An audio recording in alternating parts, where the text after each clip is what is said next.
Yes, to your real slave. For death of freedom, a final choice. Those of us don't need to let you count. To WWF, this world is wrong to be.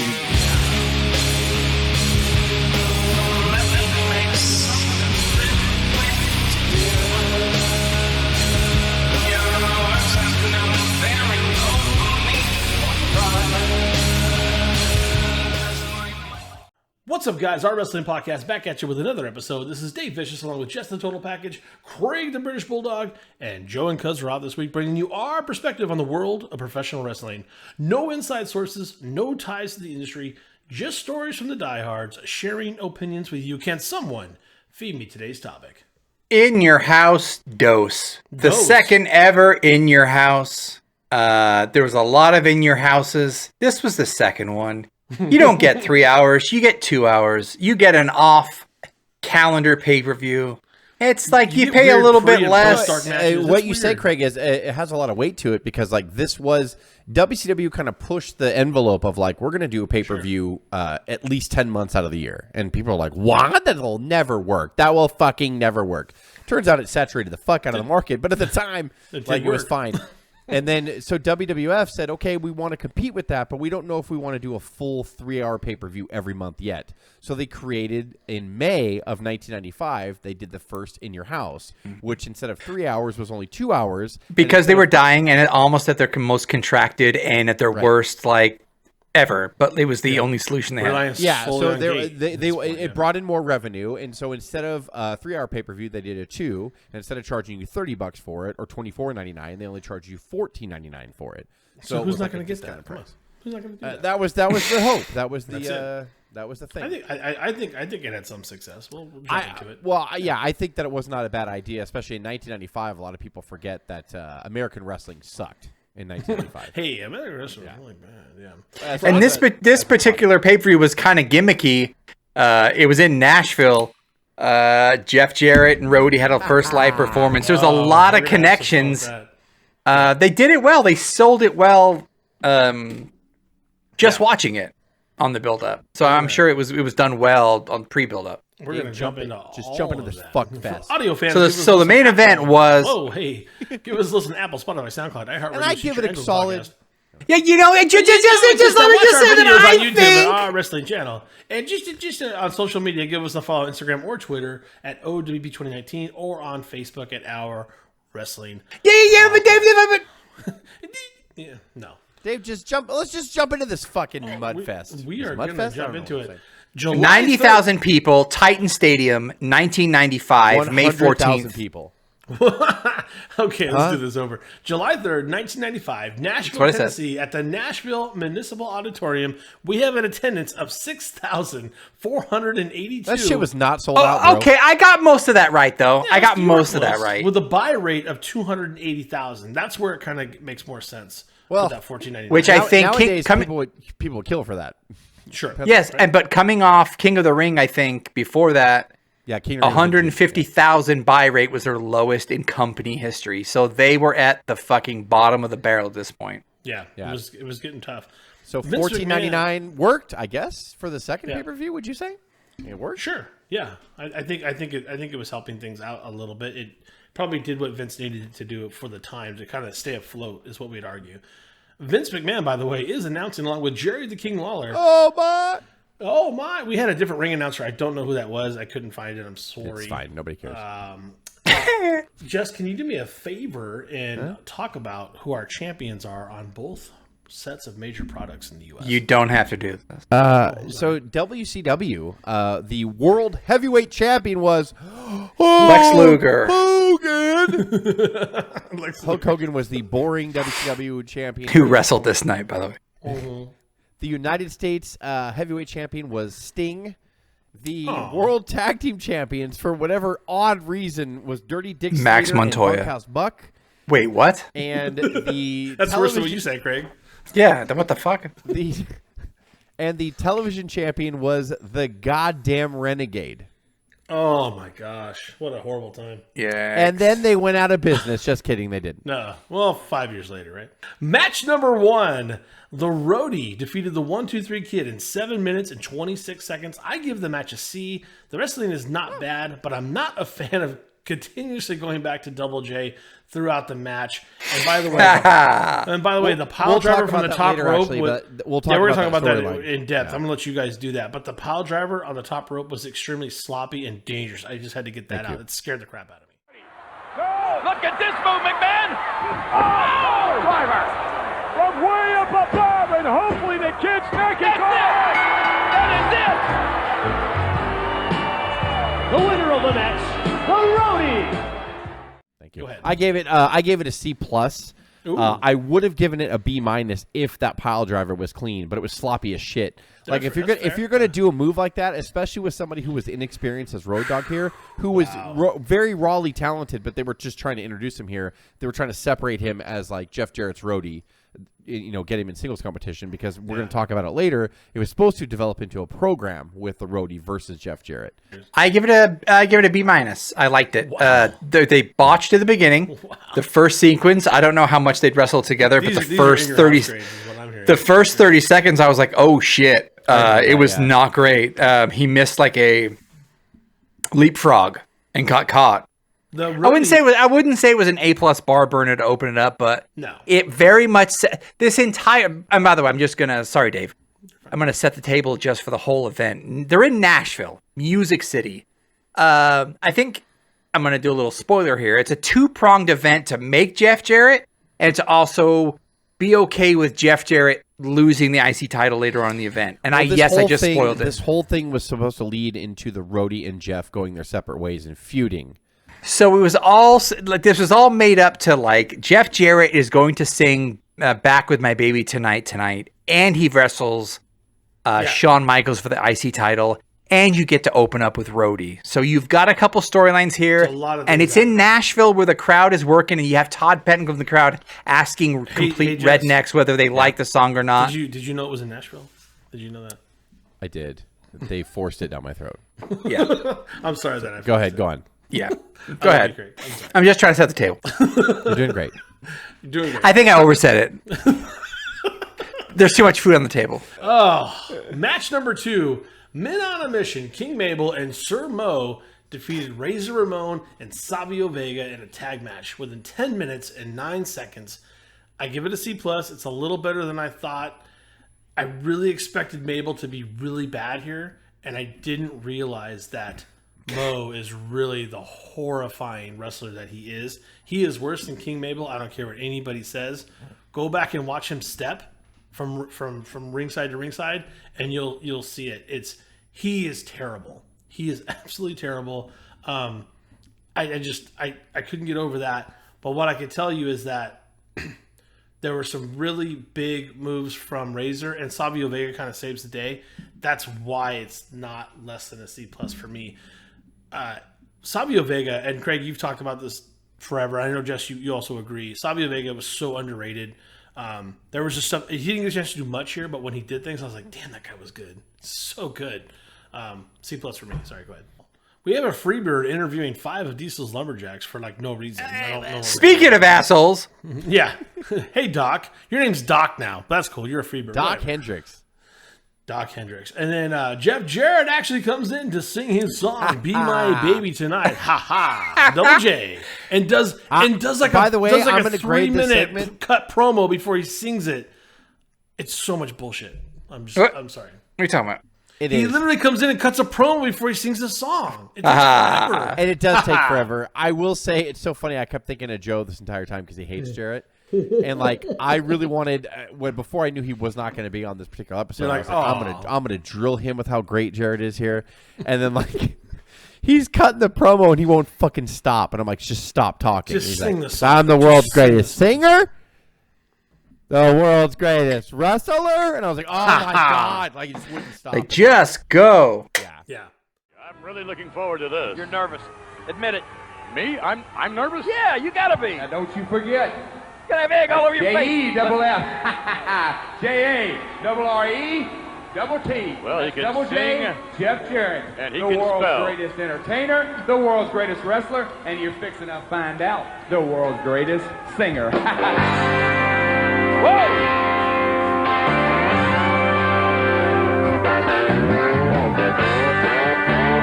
All right, here we go. Double J,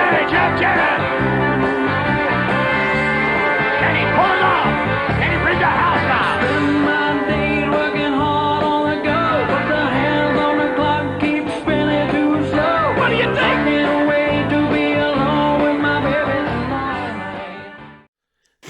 Then he sings the song, and then we get a SummerSlam advertisement, and then Tom Pettengill interviews the crowd. In my opinion, this is way too much between matches. You want to cool off a crowd? This is what you do. Like, so the whole thing is here. He sings bad. "With My Baby Tonight." It's obvious that he's lip singing, but I think they do a good job of making you waver between is he or isn't he. Yes, they did a great job with it They cut it production pretty wise well. to make you think that, okay, it's not Jeff Jarrett, but who is it? So later on, when they throw in the whole, well, later on after we'll talk about what happens. What was supposed to happen was the roadie was supposed to stand forward and be like, "It's me. I'm the one that can sing. I did the song for him. I've been the one this whole time that's been like recording all of his songs, blah blah blah." Like, and then it was going to be a big feud between the two that was supposed to last for a while. But we'll talk about it after the Shawn Michaels match. So Yeah. Match number 3. Bam Bam Bigelow deserves better, but defeats Henry Godwin in 5 minutes and 33 seconds. It is a D for me. Bam Bam Bigelow doesn't get any of his top moves off. The finish is just Godwin missing a top rope maneuver and Bam Bam rolling him up. I would prefer a squash for Bam Bam, and that would get me a higher grade than what I just gave it right now. I gave it a C minus. Both guys were fucking blown up like We're 2 close. minutes in. You saw Bam Bam Bigelow with his mouth open breathing or whatever, and like this shit got sloppy. These were two guys that wrestled semi-similar, even though Hog Farmer wasn't like a high flyer like Bigelow per se. But like it just wasn't meant to highlight Bigelow. Can you believe that Bam Bam Bigelow 3 months before this main evented WrestleMania 11, and this is what they're doing to him? This is what they're doing to him. All because he didn't want to play the click politic games in the back. This is exactly why. He was super talented. Bam Bam Bigelow The could click wrestle ran him super down well. the card. They were afraid of him. Here we go, and a cover here. Push the leg. Does he get the shoulder down? No! The winner of the match, Bam Bam Bigelow. And the hard farmer from Arkansas. Oh, no. Wait a minute. He has that- Yeah, they were afraid of him, and they didn't like. And he was vocal in the back about not caring about Shawn Michaels and Diesel. Bam Bam had no problem saying like, "Fuck those guys." I don't care like, all about the that click. stuff. Just put me where you want to put me, right? Match number 4. Shawn Michaels defeats Double J, Jeff Jarrett, along with Rhodey for the Intercontinental Championship. 20 minutes was the longest match on the card. This was Shawn Michaels' third IC title win. I give it a B+. I think it's the best match on the card. Joe would be very upset with me, but it's what I think. No. This match had everything from great interference by the roadie, high aerial maneuvers, good storytelling. Shawn and Double J, they had multiple reversals and reversals on pins, and a fairly decent finish to Jess's point, which is supposed to push the storyline to Rhodey and Double J after. B+ for me. You guys take it. Go ahead. I'll give it an A. Okay. Probably too high. I'm being stingy on He does the backdrop in and out of the ring on Shawn early in the match. Early in the match, and they have fantastic chemistry together. Shawn is an ultimate asshole here. You can just tell he's absolutely full like dick mode. Oh, everything he did, and by the way, he pulled off every spot perfectly. He would do a little pose like, I know I'm Yeah. like, yeah, that's Shawn. Look at this picture behind me. Like, that's his ultimate just kind of shit-eating, like, I know I'm the shit. Man. I don't care. He's about He 8 was months probably the best before. performer in the United States in '95. He's 8 months from Besides getting the Brett. title, the Boyhood Dream stuff of WrestleMania 12, and he's just at his absolute worst ego-wise, probably. His best friend was world champion, buddy, and now he just won the IC title. They're fucking living high on the hog on the worst period in professional wrestling in the United States. But him and Jeff have similar styles, and they worked really well together. I don't know if they liked each other. I got the sense they kind of didn't, but it didn't matter. They put on a fantastic. No, they did. Jeff's match. because Jeff's the son of a promoter, and I don't mean to cut you off, but like Jeff's the son of a promoter, and that's where Joe and I differ. Is Joe really doesn't like Jarrett? I'm like, Joe, Jarrett's fucking great. Like, there's he struggled with his character, and you may not have liked the Double J character because it was a Honky Tonk Man ripoff. Totally understand that. It's a honky ripoff combined with a Ric Flair ripoff. Yeah, so I understand that maybe Jeff, but his work ability, Jeff Jarrett is a great worker, and he always has been. He's such a fucking athlete. All true. That his fucking standing dropkick is second to none. Like Jesus Christ. Yeah, you're right. There's a portion where they're working really hard. They should be gassed, and he hits him out of nowhere with a standing dropkick in this match. And I went, oh my god! How did he do that? I agree with Craig. I give it an A. The only reason why I didn't give it an A+ was because there was a spot where that Jeff Jarrett powdered out and was going to leave, and Sean joined in with the ref counting him out. And I'm like, why would you want that? You're not going to win the IC title if he gets counted out. I did play Jarrett should just take the count out. Well. Yeah, and then Jarrett walked back Sean in should have went and got him, in my opinion. Exactly. And that's why I felt like Jeff Jarrett. I remember that completely. Why would Jarrett not want to get counted out at that point? And do you know why you get an A out of this? It's because Sean is going over. Yes. Meaning that, like, if Sean was not going to go over, and Sean has a wonderful record of destroying people, destroying people's moments in their hometowns. Yeah. And this was Jarrett's night. And his trade-off for losing the IC title was you're going to get to sing and have Todd Bettingill talk to the crowd and say how amazing you were, and they all buy into the fact that you were singing, but you're still going to lose. But it's still the same, like Davey Boy losing to Sean in England or what have you or whatever, and that's when Sean gives his best. Like, it would have been a B- if Sean would have lost. A bit of a reverse. Hey, wait a minute. What? Oh, my goodness! 1, 2, yes! Yes! Yes! Yes! What did the Roadie do? What did he do, McMahon? Little Jarrett! Told the Roadie to hook the ankle. However, when it was reversed, the Roadie hooked Double J's ankle. What poetic justice here! Live in your house from Nashville, the new 3-time Intercontinental Champion, Shawn Michaels. One of you guys touched on it, or Craig, I think, did. The backdrop over the top rope was like, oh yeah. Like, I was like, I'd never seen anything like that. They shouldn't be doing that. I'd only seen Macho beyond Man the post. It wasn't over the middle of the ring. It was over the post. Yes. Macho Man used to do it from the middle of the ropes, but he clearly hung on when he went over. It's still a brutal bump when Savage did it. Yeah. But Sean got back. Sean is letting go, clearing the post in the corner. Over the post. I've never seen anything like that. I remember watching that match live in '95. That's a good, in my opinion, 2 feet higher than what Macho did. Yeah. Because you've got to make sure you clear the post. It's really scary. Every spot they did, everything. And just by the way, on that, he was Sean really is he's in his peak physical shape. Sure, his ass, his legs, his chest. Wow, he's stacked. Like he's not. He is in the prime of his life physically. He looks fantastic. And Jarrett man. was too. And every time Jarrett took control, Jarrett was. Yeah, he's so good. Like it wasn't an issue. Everything flowed well. You know? Neither guy was worried about putting on a good match. They just meshed in. They were like clay that just meshed into each other. I think they just knew they were going to. And that's how. And you know what? They had this like moment, like they didn't rush it in the beginning. It was very slow in the beginning, and it didn't matter. Like it was this almost like Undertaker Shawn, Triple H Shawn. It was like they were enough experienced to know like we're just gonna slow this down. It was like. Really feeling each other out early. It was a lot. It was a lot of fun. The crowd back to life at the right time. So the actual gimmick was after Sean wins, he was going to leave, and then Jeff Jarrett and the Roadie were going to break up in the middle of the ring, and Jarrett was going to blame him. Oh, you suck, and you didn't protect me, and that's why I lost the title. You ruined my big night, my big moment. Before the event, according to everybody else in the back in WWF, as far as Bruce Pritchard, Vince McMahon, Pat Patterson were all concerned, Jeff Jarrett and the Roadie were all aboard with them breaking up. That was the progression of the storyline. That's what Vince wanted to do. Jeff Jarrett and the Roadie both said behind the scenes, sounds good to us, Vince. What Jarrett did was Jarrett went to Roadie behind the scenes saying, they're breaking this up too soon. I don't agree with it. Like, we need to blend this out. Like, we have a lot of heat right now. I can lose to Michaels. I'll blame you, but I don't want to break up with you yet. Like, Jarrett, I think, wanted to stretch it more towards Mania 12. But Vince is like, no, we're going to do it now.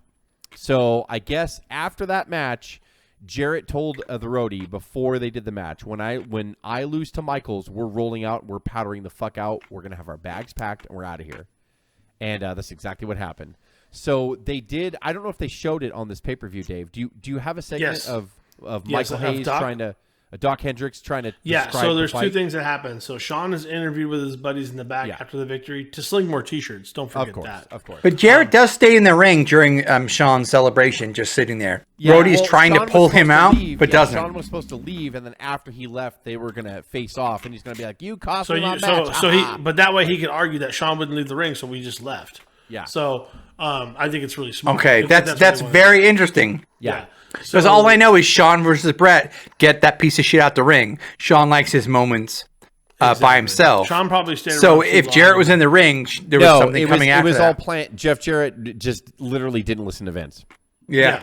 I'm with you. Yeah. But Doc Hendricks is literally out of his mind with nobody around, saying he saw Double J get into an altercation with they were going to Brody. break up in the ring, and then they were going to brawl into the back. So they had to spot this, right? Yeah. So Hayes, it was like they didn't know where they were. Like even Bruce Pritchard said he was in Gorilla. He's like, I didn't know where the fuck Jarrett was. So I'm screaming in my head, like, where the fuck are they? Where the fuck are they? Why did they leave? So then they had to scramble and do Doc Hendricks do his little improv going, you wouldn't believe what I just saw. Like in the whole thing. Yeah. Like that was but he did that great, by the way. He just overdid it 200%. I remember watching it live and not knowing anything was wrong ever until Jarrett just was not on television anymore. Yeah. Like they just didn't it was crazy. My impression of Michael Hayes at that backstage interview is just like, Jarrett said something, Road Dogg said something, Road Dogg hit him, Jarrett fell. Then words were exchanged. You don't want to hear the words they said. Yeah. They're behind their back right I'm trying now. to get you I don't more. know what's going on. Back there. On the door. Yeah. That's exactly what it was. Not seeing anybody. And so it's so amazing. So if we didn't know what we knew now, like it looked like a regular wrestling segment, but no. Yes. Jarrett and Road Dogg were supposed to have this whole 5-minute segment after Michaels left on pay-per-view, splitting up live. God, I'm glad it was too early. I'm glad they didn't. Well, Jarrett said. Jarrett said that he absolutely voiced his disapproval, but when Vince says no, you go, okay. But Jarrett's just like, I'm going to leave. You know, we always talked about we respected Rick Rude and other people in the past of just being able to be Jarrett like, the same way? fuck you, Vince. Jarrett was the same way. He's a son of a promoter. So he knew when a promoter was fucking ribbing him. Or draw this shit out. Yeah. My dad would draw the shit out. He told Vince, he's like, dude, we can get another 6 months out of this shit. Don't break us up yet. And Vince is like, nope, we're going to break you up. That's what we want. And so I think that Jarrett was even afraid that like Road Dogg was going to go over on him, which I think might have happened. And so I think Jarrett's like, you're going to fucking kill me. You spent this whole year building the Jeff Jarrett gimmick. Then you bring the roadie in at the beginning of the year and just to kill it and then kill me. And I think Jarrett he acted like he protected. He loved Road Dogg, by the way. They've been great friends. And he saw from the beginning, he's like, he has so much charisma. He has what everybody wished Brad Armstrong had, this Road Dogg had in the Armstrong family. And so I think that they were always kind of like, well, Brad was a much better wrestler, but Road Dogg was learning, but his charisma, he always said, he's like, dude, Brian had like the best charisma. Like he had it. He would walk into a room and everybody would shut the fuck up and listen to him and laugh and all that stuff. So Jarrett's like he had it from the start. He's like, I felt that it was too early. And Jarrett also said he liked to smoke the 420. They were drug testing at the time. He's like, you're going to put this guy in a feud with me and potentially go over, but I have to tour around the horn with him and put him over. He's going to test positive for a drug. I'm going to get fucked, and I'm going to be on the outs. And so that also, Jarrett said that played into it. That's bullshit. Craig, I agree with you. But that's what Jeff said on his podcast, that he was more afraid of, A, he thought the angle was premature. B, he also thought that if Brian fails a drug test, what are they going to do with Jarrett? Jarrett's like, I'm done. I'm dead in the water. Like, if they do that. Like, you exposed me for a fake singer. I think it's more about him going over on Jarrett, to your point. Yep. I agree with that. I think that as well, because he's a promoter's son, right? Like, so he knows, He's a dude. He's one of the only two dudes that ever held up McMahon for hundreds of thousands of dollars. Yeah. He knows what he's doing. Well, but in this situation, he's right. You don't blow it up this night. Like, you that crowd fully believed that Jarrett was Jarrett was singing that song. And Road Dogg accidentally did that move at the end, and Doc Hendricks teased that like thing, but you could have gone that forever. Like, and then the angle of like Road Dogg saying, "I'm the one that sung your song." Look at Virgil and DiBiase. Remember when they finally broke Virgil up? The crowd, when he hit DiBiase with the $1 Million belt, that place went fucking And they worked nuts. that for months. Where they worked it for worse and months, worse but then they Virgil. also they played on like their 3 or 4 year relationship that they had leading up to it. Yeah. So it was just amazing, and this was rushed. I agree with Jeff. It was on too this. early. Yeah, you can even look at. But I Fuse also today. agree that Jeff had the promoter's glasses on because he's a son of a promoter. Yes. And he was just like, He's a smart dude. he's like, you're gonna bury me, and I'm not cool with that. Like He's also an asshole that hurt my feelings. All right. Well, there you go. He talked to you for an hour. You should like respect that. That was nice of him. You know, Anyway, after that's what happened. That was the whole thing behind this match. However, this match was fucking amazing. Like There Sean it was. and Yeah. Jarrett was fantastic. Yeah. And you know what? It's indicative. It is what I want to see out of an Intercontinental Championship match. It's what we've all grown up to know. Match number 5: Christ. Owen Hart and Yokozuna with Mr. Fuji and Jim Cornette defeated the allied powers of Lex Luger and the British Bulldog Davey Boy Smith to retain the WWF Tag Team Championship belts in 10 minutes and 54 seconds. I might have the higher grade, I feel like, here, because I gave it a B-. It was good performance by Owen for sure, and Davey Boy Smith did a great job of just his ring work and reversals. I couldn't believe Davey Boy was doing like the ring flips, off the hold and reversing the hold. I was like, man, Davey can do a lot of stuff at like 260, 280 pounds. It's pretty impressive. But they make up for the subpar work of Luger and the slowness of Yokozuna. He's at his heaviest, or almost at his heaviest here. And the finish was great in the last 2 minutes, by the way. Did you guys get scared when Owen didn't rotate on the back, just that back body drop? I thought he was going to die. Yes. I got so scared. Why fall on your head? But that's the notes I have. Sorry, go ahead. Well, this stopped me from giving the match a B. I gave it a C+. I put gave it a very B-. We're sloppy in close. parts. Like the backdrop is what I cited. Like one of them were like either Owen didn't know what he was doing or Davey He didn't step out of the rotate, way. that's for sure. Either way, that was scary-ish. I really questioned too. I'm like, why the fuck are they going to give Luger and Yoko the hot tag? But Luger didn't fucking shit the bed on that. And the last He was good on the 60 hot tags. He was bad on The everything last else. 60 seconds was fucking hot as fuck. I'd was have good. to say, like the crowd was fucking on their feet. The announcers were right there. There you go, Jess. I was ready to crap surprise on it finish. until that. Surprise until finish they that picked it up. Yoko goes over Luger relatively clean, and I was like, oh shit! Like, but I gave it a C+ because I thought it was sloppy overall. It really was. Like, I expected more out of Owen's interaction with Davey Boy and Luger, and it just didn't. I'm not shitting on him. It was. They relied on more spots where Yoko fell back and crushed Owen's foot, and they pretended they had dissension. That was funny. That was funny. Yeah, that was funny and everything. So I think they relied on stuff like that because they're following that amazing match that we just saw with Sean and Jarrett. So like, I felt they did what they could. I gave it a C+. To give it a C plus B minus after that match. I don't mean that in a bad way. It was sloppy, but go ahead, Greg. Yeah. Oh, no! That was the opportunity for Yokozuna. No! A cover! 1, 2! I can't believe it.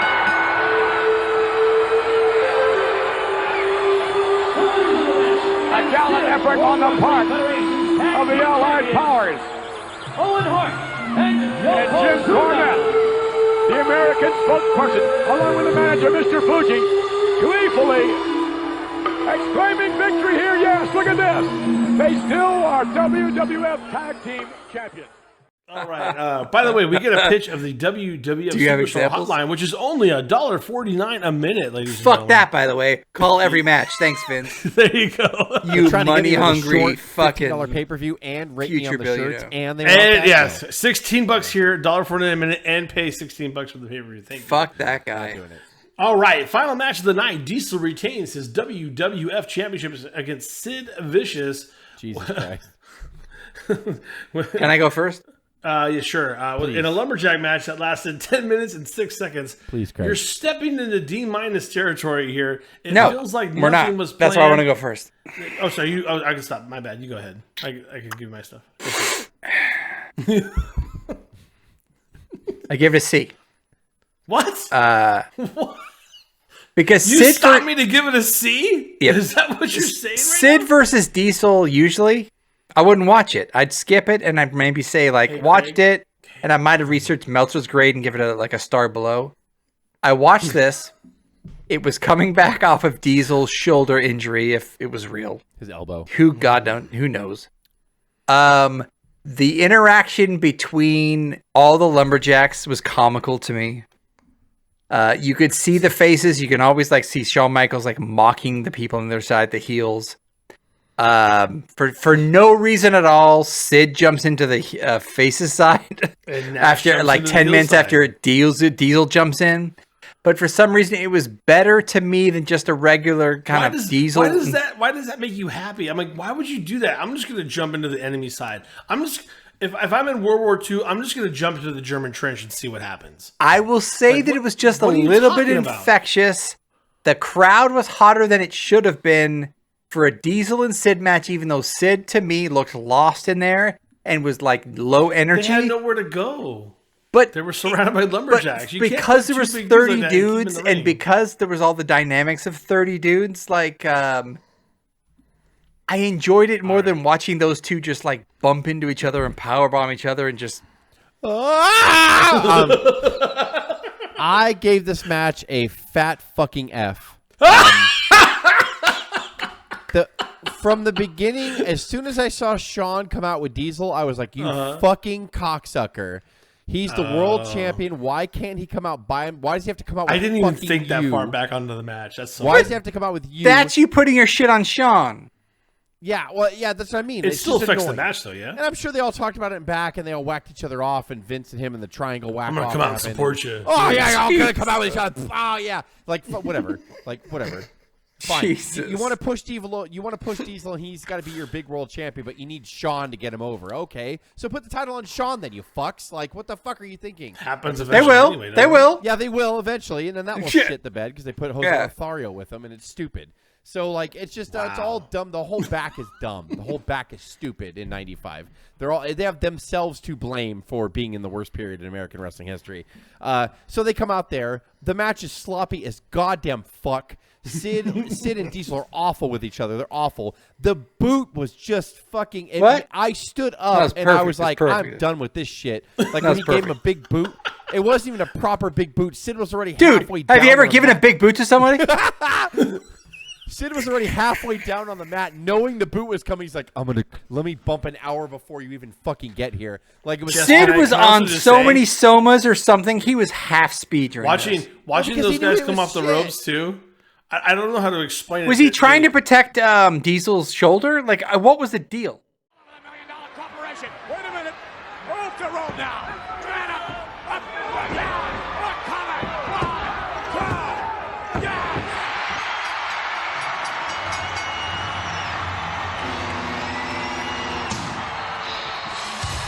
The winner of the match, and still World Wrestling Federation champion, Big Daddy Cool Diesel. But this really screams, though, just the interaction with Sid and Diesel, and then later the interaction with Diesel and Mabel at SummerSlam, just shows you how much better. Just shows you how much better Hogan is than everybody. Oh, no. Wait, no, you don't get to go there. You don't get to go there. Don't do that. You don't do get to go there. that. Don't when do you, that. when you can sell Can the I- Philadelphia Spectrum in a house show with 18,000 people, All right. against okay, Kamala, I Against get it. Kamala? I get it. All Hey, right. against Kamala. you should But get it. Jess, But You can should I? get it. everyone in that during that lumberjack match, that's all they fucking had, other than Brett and Undertaker. Still got paid. You had 30 people, and it was the worst of the worst. They're all some serviceable, some fucking worse. I just had a moment where it's and I wanted to hate it, and I was just like, You should have hated it. It was Hogan hateful. Hogan and Bundy put 17,000 people in on house shows. It's yeah, 10 and minutes. Bundy was every outside night. as a fucking lumberjack It's 10 10 years minutes later. every I'll never night. get And you back. know what the difference was? The difference was Hogan can sell, and Diesel sucked. And that's the problem, is Diesel didn't know how to sell. If I Hogan, can't. if deny Hogan any was of in that. this lumberjack match, I'm telling you, it would have been a C. And I'm not going to be stupid and give it a B or an A. It would have been a C. And would've Hogan been would have passable. crawled around, and he would have put his hand out to the crowd and went, "Help me!" And the person, ah! He would have gotten like God 50 damn it. ranks to the back, right? Sid would have gotten Hogan would have 95%. not let anyone else interfere in the finish at all and had him like on top forever. Okay, Um, that worked. So- That worked really well. Like just 2 years before this. Yeah, but So- not it not did, not it for did. not for 10 years in a row. did it anybody did. else notice? Did anybody No, else it notice didn't. in this match? By the way, I know Craig, it's do the math. 94 or 84, excuse me. 84 to 93 is 9 years. That's pretty damn close to 10 years, and it worked. It was the No, highest yes, point in wrestling history. correct. I'm thinking 95 to 2005. Oh, right. I hope, right. Can you? Right. This is gonna get cut, right? I mean, this has nothing to do with what we're talking about. No, I'm not. no. Jess and I never fight. We don't tangle. no, like we're this not is fighting. fine. It's not about We're fighting. just- It has we're to- just it has to talking. do with relevance. We're I'm just saying, talking. if you take the guy. Why are we that talking they- about 1983 right now? I'm just asking. Well, because they were No. because they were trying to make Diesel that. That's why. Yes. and he wasn't that. Okay, that's fair. And I was Right, Jess was right. saying Hogan could have pulled that off. Better. 84 I'm not saying it to would've been great. 95. Craig, I'm not saying it would have been a barn burner. I'm It not would saying have been anything like that. passable. It would have been passable. Craig, What? go. Overall pay-per-view grade. Hit it. How much? It was fun for 1995 when they were at their fucking What's the grade? bottom. 14, Craig, There's 14. there's nothing, almost nothing worse than the period they're at here. I still really enjoyed it. Prospectively, putting it in perspective, I give it a B minus. Jess, Yeah. I don't like- think I. No, you're right. Like, so I gave one match an A, I gave one match an F, and every other match fell in the C category. But I give the whole pay-per-view a B minus because I know that doesn't make any sense, but I enjoyed it. No, it does. Like, I It remember does. watching it going doesn't like, make sense okay, to me. except for the main event, I was never offended. The main event offended me. I was offended. But Mo God, offended we me. still gotta get into. Okay, But Yeah. the all right. Intercontinental See- Championship match, one of the main marquee matches, more than delivered, so I was fine with that. The tag match was a great tag, or not a great tag match, but a good tag match. It was fine. You said and great, like the opening match was fine, and like everything was fine. Like I. But knew why you Bigelow did and not like the Hardcore were gimmick or how anything they tried to do around Sid and Diesel at all. No, with I all hated the 30 whole- guys I around hated and the like entire the match. I faces saw- celebrating. No, I saw the attempt and what they did with the spots, and then the $1 Million Corporation got in there and he beat them down one by one. I understood all of it. I was like, none of this timed and out. even None of the it end, worked. even though you hated his reign to just try to push Diesel, no. No, it sucked. It all went downhill from here. I think Vince at this Yeah. point, and if you go forward a month later to Diesel versus Mabel was awful at SummerSlam. All of it just went to shit. I think Vince after that pay-per-view was like, we're gonna find a way to move. We're on. dying. We're diving we're more. dying. We're dying. We can't do this. For audio fans, give us a listen on Apple, Spotify, SoundCloud, iHeartRadio, Stitcher, and Google Podcast, or watch our videos on YouTube at Our Wrestling Channel. On social media, can you do us a solid and give us That's a our follow boy on right there. That's our boy. There he is. On Instagram or Twitter at O.W.P 2019 or on Facebook at Our Wrestling Podcast. For Jess and Craig, this is Dave with the O.W.P signing off. Three amigos. Have a good one. Yes, do you honestly? The death of freedom, a valid choice. Doesn't this don't mean